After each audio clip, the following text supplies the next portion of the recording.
जय श्री राम। सत हनुमान। कितना आसान होता है किसी काम को बीच में रोक देना, छोड़कर चले जाना या बनती हुई बात को बिगाड़ देना। उतना ही कठिन होता है किसी रुके हुए काम को फिर से शुरू करना, किसी बिगड़ी हुई बात को संवारना। पर अगर नीयत साफ हो, मन अच्छा हो तो राम साथ देते हैं, और राम जिसके साथ हो उसकी बिगड़ी हुई अपने आप बन जाती है। महाराज दशरथ के शोक में डूबे हुए अयोध्या के समाज को संभालने का जिम्मा महामुनि वशिष्ठ पर आया है। वे भरत से कहते हैं, सुनहु भरत भावी प्रबल, बिलखी कहे मुनिनाथ, हानि लाभ जीवन मरण, जस अप जस विधि हाथ, सियावर राम जय जय राम, मेरे प्रभु राम जय जय राम। मुनिनाथ ने बिलख कर दुखी होकर कहा, हे भरत सुनो, भावी बड़ी बलवान है। हानि लाभ, जीवन मरण और यश अपयश ये सब विधाता के हाथ हैं। अस विचारी के ही देई दोसु, व्यर्थ काहि पर कीजिए रोसु, तात विचार करहु मन माहि, सोच जोग दशरथ नृपु नाहि। सोचिए विप्र जो वेद विहीन, तजि निज धर्म विषय लय लीन। सोचिए नृपति जो नीति न जाना, जेहि न प्रजा प्रिय प्राण समाना। सोचिए बयस कृपन धनवानु, जो न अतिथि शिव भगति सुजानु। सोचिए शूद्र विप्र अवमानी, मुखर मान प्रिय ज्ञान गुमानी। सोचिए पुनिपति वंचक नारी, कुटिल कलह प्रिय इच्छाचारी। सोचिए बटु निज व्रत परिहरै, जो नहीं गुर आयसु अनुसरै। सोचिए गृही जो मोह बस, करई करम पथ त्याग। सोचिए जति प्रपंच रत, विगत विवेक विराग। सियावर राम जय जय राम, मेरे प्रभु राम जय जय राम।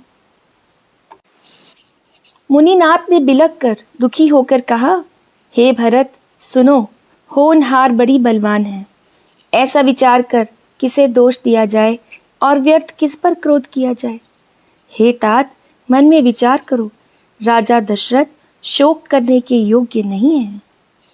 शोक उस ब्राह्मण का करना चाहिए जो वेद नहीं जानता और जो अपना धर्म छोड़कर विषय भोग में ही लीन रहता है। उस राजा का शोक करना चाहिए जो नीति नहीं जानता और जिसको प्रजा प्राणों के समान प्रिय नहीं है। उस वैश्य का शोक करना चाहिए जो धनवान होकर भी कंजूस है और जो अतिथि सत्कार तथा शिवजी की भक्ति करने में कुशल नहीं है। उस शूद्र का शोक करना चाहिए जो ब्राह्मणों का अपमान करने वाला हो, बहुत बोलने वाला हो, मान बढ़ाई चाहने वाला और ज्ञान का घमंड रखने वाला हो। पुनः उस स्त्री का शोक करना चाहिए जो पति को छलने वाली हो, कुटिल हो, कलह प्रिय और स्वेच्छाचारिणी है। उस ब्रह्मचारी का शोक करना चाहिए जो अपने ब्रह्मचर्य व्रत को छोड़ देता है और गुरु की आज्ञा के अनुसार नहीं चलता। उस गृहस्थ का शोक करना चाहिए जो मोहवश कर्म मार्ग का त्याग कर देता है। उस सन्यासी का शोक करना चाहिए जो संसार के प्रपंच में फंस जाए और ज्ञान वैराग्य से हीन हो। बैखानस सोई सोचे जोगु, तप बिहाई जेहि भावई भोगु। सोचिए पिसुन कारण क्रोधी, जननी जनक गुरु बंधु विरोधी। सब विधि सोचिए पर अपकारी, निज तनु पोषक निर्दय भारी। सोचनीय सब ही विधि सोई, जो न छाड़ी छल हरिजन होई। सोचनीय नहीं कौशल राव, भुवन चारि दस प्रगट प्रभाव। भयउ न अहै न अब हो निहारा, भूप भरत जस पिता तुम्हारा। विधि हरिहर सुरपति दिसिनाथा, बर नहीं सब दशरथ गुण गाथा। कहु तात के ही भांति को, करी ही बड़ाई तासो। राम लखन तुम शत्रुघ्न, सरिस सुवन सुचि जासु। सियावर राम जय जय राम, मेरे प्रभु राम जय जय राम। उस व्यक्ति का वानप्रस्थ शोक करने योग्य है जिसको तपस्या छोड़कर भोग अच्छे लगते हों। चिंता उसकी करनी चाहिए जो चुगलखोर हो, बिना ही कारण क्रोध करने वाला हो तथा माता पिता, गुरु एवं भाई बंधुओं के साथ विरोध रखने वाला हो। सब प्रकार से उसका सोच करना चाहिए जो दूसरों का अनिष्ट करता है, अपना ही शरीर का पोषण करता है और बड़ा भारी निर्दयी है। और वह तो सभी प्रकार से शोक करने योग्य है जो छल छोड़कर हरि का भक्त नहीं होता। कौशल राज दशरथ जी शोक करने योग्य नहीं है, जिनका प्रभाव 14 लोकों में प्रकट है। हे भरत, तुम्हारे पिता जैसा राजा ना हुआ है, ना है और ना ही अब होने को है। महाराज दशरथ के पुण्यों का वर्णन कर मुनि वशिष्ठ कहते हैं, ब्रह्मा, विष्णु, शिव, इंद्र और दिक्पाल सभी दशरथ जी के गुणों की कथाएं कहा करते हैं। हे तात, कहो उनकी बड़ाई कोई किस प्रकार करेगा जिनके राम, लक्ष्मण, तुम और शत्रुघ्न सरीखे पवित्र पुत्र हैं। सब प्रकार भूपति बड़ भागी, बादि विषाद करियते ही लागी। यह सुनी समुझी सोच परिहरहु, सिर धरि राज रजाय सुकरहु। राय राजपति तुम कहु दीन्ह, पिता बचन फुर चाहिए कीन्ह। तजे राम जेहि बचन ही लागी, तनु परिहरहु राम बिरहागी। राजा सब प्रकार से बड़भागी थे, उनके लिए विषाद करना व्यर्थ है। यह सुन और समझकर शोक को त्याग दो और राजा की आज्ञा सिर पर चढ़ाकर तद अनुसार करो। राजा ने राजपद तुमको दिया है, पिता का वचन तुम्हें सत्य करना चाहिए। जिन्होंने वचन के लिए ही श्री रामचंद्र जी को त्याग दिया और राम विरह की अग्नि में अपने शरीर की आहुति दे दी।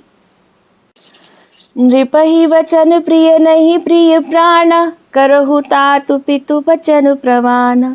करहु शीस धरि भूप रजाई, हई तुम कहाँ सब भांति भलाई।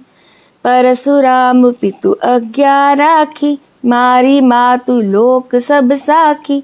तनय जाति ही जौ बनु दयऊ, पितु आज्ञा अघ अज सुन भयऊ। अनुचित उचित विचार तजी, जे पालहि पितु बैर।